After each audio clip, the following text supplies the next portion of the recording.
So this is the beautiful Loch Carron Reservoir in the Carron Valley, just about an hour north of Glasgow. Basically the middle of nowhere, but it's so beautiful, but it's also so cold. This is how cold it is right now. I can't feel my toes. Hi everyone, it's Stephanie. I have something really cool to show you today, which is a completely reconstructed 12th century medieval village. I'm here at the Duncarron Medieval Village, which is just about an hour north of Glasgow. It's actually not a very well-known place, and it deserves to be much better known than it is. I came up here to hear about some of the traditional building skills that they're doing here, because basically for the past 20 years they have been completely making a medieval village from scratch. So there was no historic archaeological village here before. It is a completely new site, but they're using traditional crafts and materials to construct a medieval village as an instance of experimental archaeology. So I had a meeting with Iain Stevenson, who is the education manager and also the site manager here, who kindly gave me permission to video a bit of what I was seeing and also video him talking about the really cool things that they do there. Oh, well, that's amazing. Where is it? Duncarron. Exactly. Oh, I need to go there. Exactly. So, which way do we go? This way.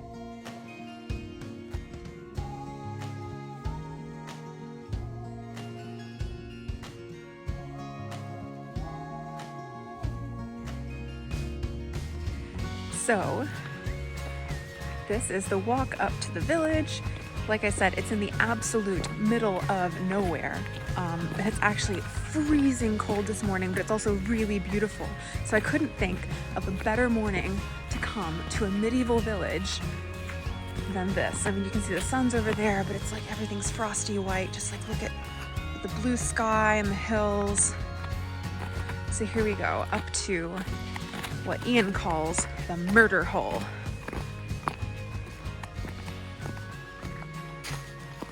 Oh my gosh, how cool is this? Wow. Right, so this is what I'm talking about here, guys. 20 years ago, none of this existed. This is completely newly constructed medieval village / fort, and how cool is that?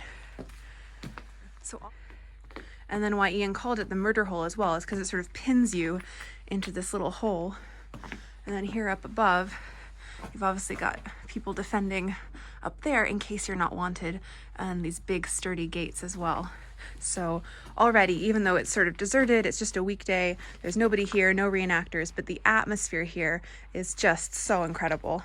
So here's a poster that's sitting on the outside, and that gives you an idea of the overview of the whole village. So this entire palisade wall, all of these bits, and it's even been further developed since this photo was taken, I think. And this isn't a CGI, this is an actual aerial photo of the site. All of this palisade wall and all these buildings were constructed largely with volunteer labor, but entirely using traditional skills and materials. How cool is that?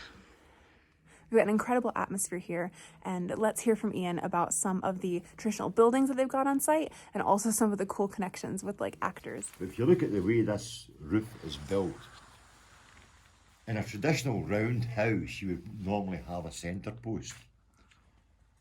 This holds itself up. One of the most, the strongest structures is a triangle. So this is all triangles, and it all holds itself up.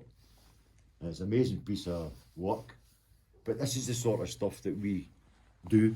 Yeah, who designed this? Who came up with this? Well, we've got an architect to design it. Oh, wow. And they did this sort of building in the 12th century, but we didn't have a clue really How to do it. about how to do it. Yeah.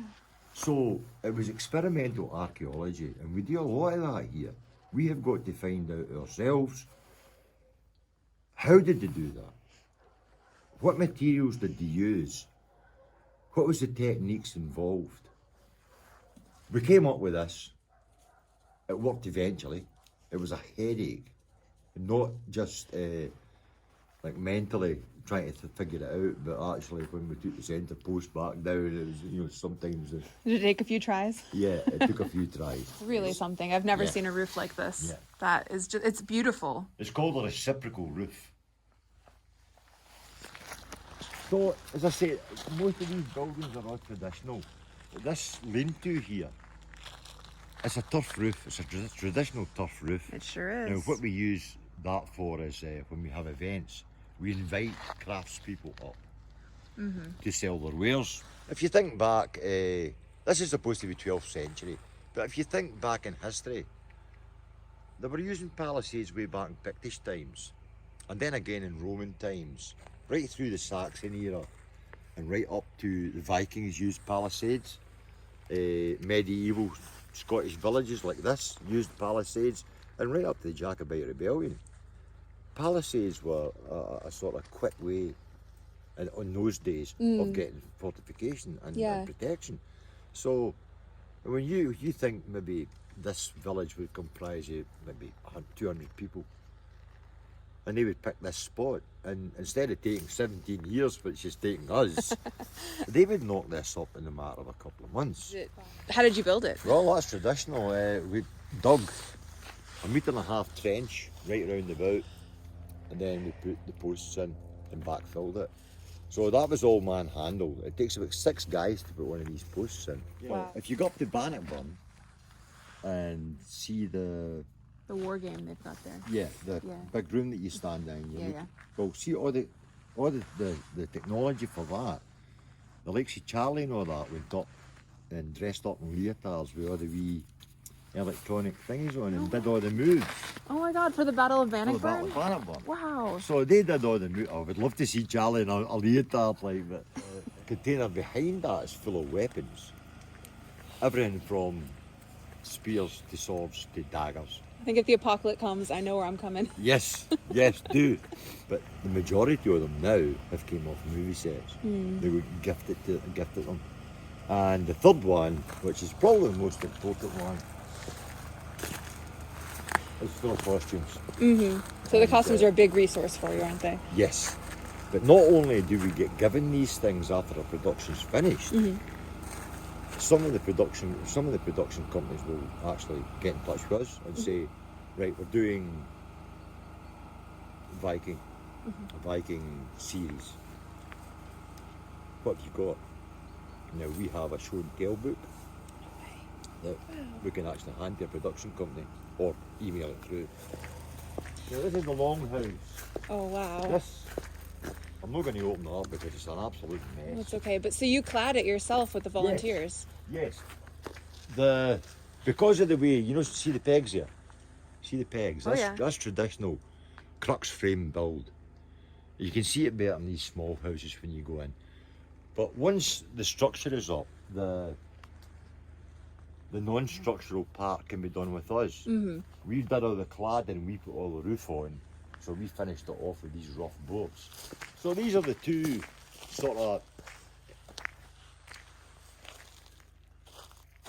it's what the elite warriors would live in. It's very much in the style of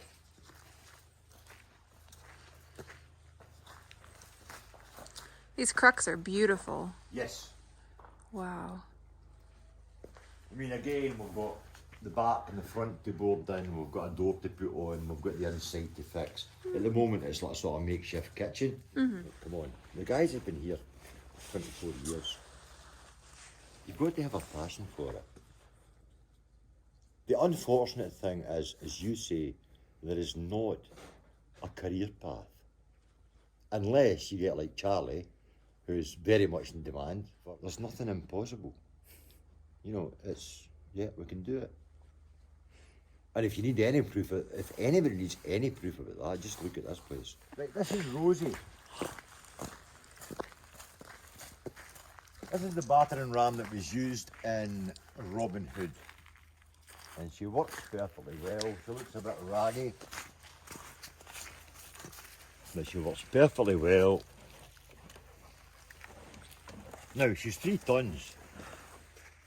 And our guy said to push it up and take out a castle gate with it. And they got rather attached to her. And they called her Rosie. If you remember AC/DC, a whole lot of Rosie. Well, this is a whole lot of battering ram. So when the movie finished, Russell Crowe came over to say goodbye to Charlie. And right, is that you off, Charlie? Yeah, yeah. Okay, it's been great working with you again. You'll miss Rosie. Charlie says, oh, I will miss Rosie, yeah, yeah. He says, that'd be, Rosie would be okay for your place up the road. Charlie went, aye, aye, she would be. Russell Crowe says, do you want her? Yeah, Charlie looked at me and went, aye, I want her. Give me half an hour. So he went away and he came back. He says, she's yours. What do you mean? Rosie is yours. He says, really? He says, yeah, I've just bought it off the production company. Oh my goodness. So there she is. That's Rosie in all her glory. Climbing up to the top. So this is the sort of high status area. This is the chief's area, yes. And Oh, again, you've got crux frame build. Oh yeah, built- in built progress house. there. God, it's beautiful. You know, when even skeletonized like that, it's absolutely stunning. But this is going to be a showpiece. This is going to be the ultimate. So it's very much it's a labour of love. If you're not passionate about this, you're wasting your time.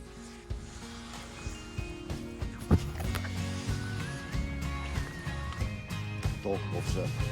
I love it. He's getting a bit old for it too. How about that, Mick? Smell me, you're speaking tea. It's me!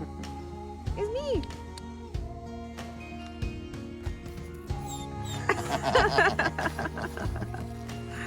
Good old boy's good. But the time to come is when they're in the venue. Yeah, I can imagine. It just comes alive, doesn't it? Yeah, because everybody, all your guys are here dressed in costume, the music's playing, the shore patrol are up there doing their thing. The atmosphere is absolutely believable. You ever sit and watch a movie and actually wish that you could go back there in that time, just for a short spell, to see what it was like? Well, now you can.